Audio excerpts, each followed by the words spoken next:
வணக்கம் மக்களே, welcome back to நேற்று இன்று நாளை. இன்னைக்கு நம்ம வீடியோவில் மக்கானா, அதாவது தாமரைப்பூ விதைகள் வச்சுட்டு ஒரு மேஜிக் ட்ரிங்க் பண்ண போகிறோம். நிஜமாவே இது ஒரு மேஜிக் ட்ரிங்க் தாங்க. ஏன்னா இதில் அவ்வளோ ஹெல்த்தி இன்க்ரீடியன்ஸ் உள்ளே போகுது. முக்கியமாக இது ஒரு இன்ஸ்டன்ட் ட்ரிங்க்கு. பாலை சுட சுட காய்ச்சி ஒரு டேபிள் ஸ்பூன் இந்த பொடியை போட்டு ஆற்றி சாப்பிட்டிங்கன்னா போதும். உங்களுக்கு வைட்டமின்ஸ், மினரல்ஸ், கால்சியம், ப்ரோட்டீன் எல்லாமே கிடைச்சிடும். கடையில் வாங்குற ரெடிமேட் பவுடர்ஸோட இந்த மாதிரி வீட்டில் பண்ணி வச்சு ஃப்ரிட்ஜில் வச்சுக்கிட்டிங்கன்னா 1-2 மாதம் வரைக்கும் உங்களுக்கு கெட்டு போகாமல் இருக்கும். இந்த பவுடர் நான் எப்படி பண்ணுங்கிறத பார்க்கறதுக்கு முன்னாடி நம்ம சேனலுக்கு நீங்கள் ஃபர்ஸ்ட் டைமாக வரீங்கன்னா மறக்காமல் சப்ஸ்கிரைப் பண்ணுங்கள். இப்போ இந்த பவுடர் ரெடி பண்ணுறதுக்கு நம்ம சில பல இன்க்ரீடியன்ஸ் எல்லாம் ட்ரை ரோஸ்ட் பண்ணிக்க போகிறோம். அதாவது வெறும் வாண்டிலியில் தான் நம்ம ரோஸ்ட் பண்ணோம். எண்ணெய், நெய், வெண்ணெய் எதுவுமே சேர்க்கக்கூடாது. 1 கப் அளவுக்கு மக்கானா, அதாவது தாமரைப்பூ விதைகளை அப்படியே ட்ரை ரோஸ்ட் பண்ணிக்கலாம். பொற நார வரைக்கும் ரோஸ்ட் பண்ணிக்கணும். ஹை ஃப்ளேமில் வச்சு பண்ணாதீங்க. லோ டு மீடியம் ஃப்ளேமில் வச்சு பண்ணிக்கோங்க. அப்போ தான் உங்களுக்கு கிறிஸ்பி ஆகும், ஈவனாகவும் ரோஸ்ட் ஆகும். ஹை ஃப்ளேமில் வச்சிங்கன்னா கலர் மாறிடும், கருகி போயிடும். ஒன்று கையில் எடுத்து அப்படியே பொடிச்சு பாருங்கள், பொடியாக மாறுதான்னு. அந்த மாதிரி மாறிடுதுன்னா உங்கள் மக்கானா நல்லா ரோஸ்ட் ஆயிடுச்சுன்னு அர்த்தம். தனியாக ஒரு பிளேட்டில் எடுத்து வச்சுருங்க. அடுத்ததாக 1/4 கப் அளவுக்கு பாதாமியுமே அப்படியே வறுத்துக்கலாம். பாதாம் நல்லா பொறப்பொறன்னு ஆகி மேலே பார்த்தீங்கன்னா டார்க் பிளாக் ஸ்பாட்ஸ் வர ஆரம்பிக்கும். அதுதான் கரெக்டான பதம். இதுலேயே நம்ம ஒரு இன்க்ரீடியண்ட்டாக தான் வறுத்துக்க போகிறோம். அடுத்ததாக 2 டேபிள் ஸ்பூன் அளவுக்கு அக்ரூட் சேர்த்துருக்கேன். அக்ரூட் வறுத்ததுக்கு அப்புறமா 2 டேபிள் ஸ்பூன் அளவுக்கு பூசணி விதைகள் வறுத்துக்கலாம். இப்போ நம்ம சேர்க்குற இன்க்ரீடியன்ஸ்லாம் பவர் ஹவுஸ் ஆஃப் எனர்ஜின்னு உங்களுக்கே தெரியும். பம்கின் சீட்ஸ் கூடவே நான் 1 டேபிள் ஸ்பூன் அளவுக்கு சன்ஃப்ளவர் சீட்ஸுமே சேர்த்துக்கிறேன். அடுத்ததாக 1 டேபிள் ஸ்பூன் பிஸ்தா, 1 டேபிள் ஸ்பூன் அளவுக்கு சியா சீட்ஸ் சேர்த்துக்கலாம். இதெல்லாம் பார்த்தீங்கன்னா நல்லா சூடாகி பொறன்னு ஆகிடும். அதுலேயே நம்மளுக்கு பதம் தெரிஞ்சிடும். 1 டேபிள் ஸ்பூன் அளவுக்கு ஃப்ளாக்ஸ் சீட்ஸுமே வறுத்துக்கலாம். உங்களுக்கு ஃப்ளாக்ஸ் சீட்ஸோட ஃப்ளேவர் ரொம்ப பிடிக்கும்னா நீங்கள் இன்னும் கொஞ்சம் எக்ஸ்ட்ரா சேர்த்துக்கோங்க.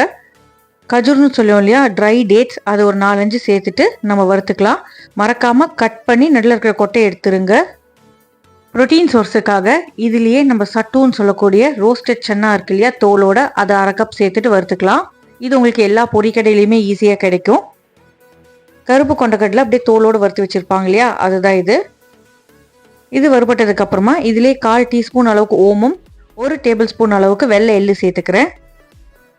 1/2 டீஸ்பூன் அளவுக்கு கசகசா சேர்த்துக்கலாம். இது எல்லாத்தையும் ஒன்றா வறுத்துக்கலாம். நல்லா படப்படன்னு பொரியும். பொரிஞ்சதுக்கு அப்புறமா தனியாக பிளேட்டில் எடுத்து வச்சுருங்க. இப்போ நம்ம வறுத்தது எல்லாமே நீங்கள் ஒன்றா சேர்த்து வச்சுக்கலாம். 1/2 டீஸ்பூன் அளவுக்கு சோம்பு, அதுக்கப்புறமா 3-4 ஏலக்காய் சேர்த்துக்கோங்க. ஏலக்காய் சேர்க்கும் போது உங்களுக்கு பால் நல்லா வாசனையாக இருக்கும். இப்போ வறுத்த இந்த பொருட்கள் எல்லாத்தையுமே நம்ம நல்லா ஆற வச்சுக்கலாம். ஆறுனதுக்கு அப்புறமா இதுலேயே ஒரு 1/2 டீஸ்பூன் அளவுக்கு நான் சுக்கு பொடி சேர்த்துக்கிறேன். சுக்கு பொடிக்கு பதிலாக நீங்கள் முழு சுக்குமே சேர்த்துக்கலாம். இப்போ இது எல்லாத்தையும் கலந்துட்டு நம்ம கொஞ்சம் கொஞ்சமாக மிக்ஸி ஜாரில் சேர்த்து அரைச்சிக்க போகிறோம். ஹையில் வச்சு அப்படியே அரைச்சிங்கன்னா எண்ணெய் வெளியில் வந்துடும். அதனால கொஞ்சம் கொஞ்சமாக நீங்கள் ஸ்லோவாக பல்ஸ் பண்ணி எடுத்துக்கணும். அப்போ தான் எண்ணெய் வெளியே கசிஞ்சு வராமல் உங்களுக்கு பவுடரியாக இருக்கும். ஒரு பேட்ச் அரைச்சதுக்கப்புறமா மறக்காமல் சலிச்சுக்கோங்க. அப்போ தான் உங்களுக்கு ஃபைனான பவுடர் கீழே வரும். நம்மளுக்கு பால் குடிக்கும் போது வாயில் திப்பியாக மாட்டாமல் இருக்கும். ஒரு ரவுண்ட் பல்ஸ் பண்ணி அரைச்சதுக்கப்புறமா மறுபடியும் நம்ம மீதியுமே அரைச்சிக்கலாம். மேலே நம்மளுக்கு சலிச்சது மீறும் இல்லையா, அதையும் மறுபடியும் பிளெண்டர் ஜாரில் சேர்த்துட்டு அரைச்சிக்கோங்க. இந்த மாதிரி 2-3 தடவை நீங்கள் சலிச்சு அரைச்சிக்கணும்.